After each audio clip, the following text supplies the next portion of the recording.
মহিমা, কি করতেছো? কি করতেছি দেখতেছেন না? আমার আর কাজ কি? আমি বসে বসে কাজ করব আর আপনি ঘরে বসে ঘুমাইবেন আর খাইবেন। এইভাবে কথা বলতেছো কেন? আমারও তো একদিন চাকরি হবে। আমি তো ইন্টারভিউ দিয়ে যাচ্ছি, তাই না? হবে, ওই আশায় থাকেন। আগে হোক, পরে বললেন। এখন কিসের জন্য আসছেন সেটা বলেন। আসলে একটা পার্সেল আসছে, এখানে 2000 টাকা লাগবে, যদি থাকে দাও না। আমার কাছে কোনো টাকা পয়সা নেই। পার্সেল পার্সেল আসছে, 2 দিন পর পর এক একটা পার্সেল অর্ডার দেয় আর আমার কাছে এসে টাকা খুঁজে। আরে ভাই, আপনার পকেটে টাকা নাই দেখতেছেন, আপনি কেন পার্সেল অর্ডার দেন? অর্ডার দেওয়ার আগে তো দেখবেন যে আপনার কাছে টাকা আছে কিনা।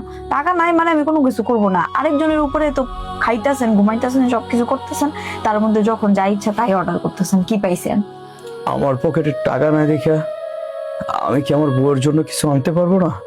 আমি আসলে ফেসবুকে খুব সুন্দর একটা জামা দেখছি তোমার জন্য, এইটা অর্ডার করছিলাম। আমার কোনো কিছু লাগবে না। আমার নিজের টাকা দিয়েই আমার কোনো জিনিস প্রয়োজন নাই। আমার মন ছিল তো আমি নিজেই কিনতে পারি। আপনাকে বলি নাই আল্লাহ দি করে আমার জন্য অর্ডার করতে। যখন নিজে কিনে দিতে পারবে তখন কিনে দিয়েন, জান। ঠিক আছে।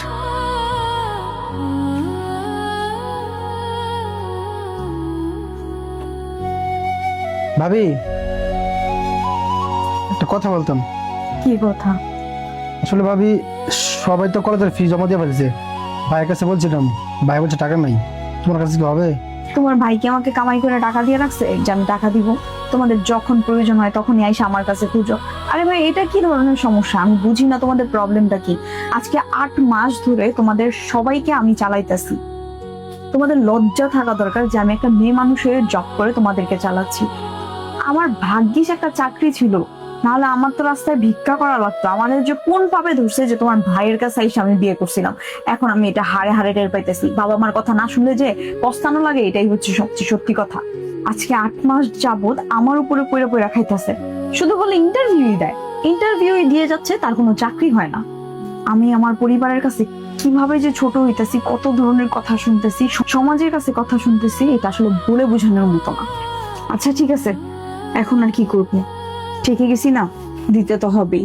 সংসার চালাইতেছি, সামান্য 2-3 হাজার টাকার জন্য যদি না দেই তাহলে দেখা যাচ্ছে কি না কি মনে করো। সন্ধ্যার সময় এসে নিয়ে যেও। একজন পুরুষ কখনো বেকারত্ব জীবন নিয়ে বাঁচতে চায় না। সেও চায় চাকরি করে তার পরিবারকে চালাতে। ইচ্ছে করে কেউ বেকার থাকতে চায় না। একটা বেকারত্বের জীবনে কতটা কষ্ট একমাত্র সেই মানুষটাই বোঝে যিনি বেকার।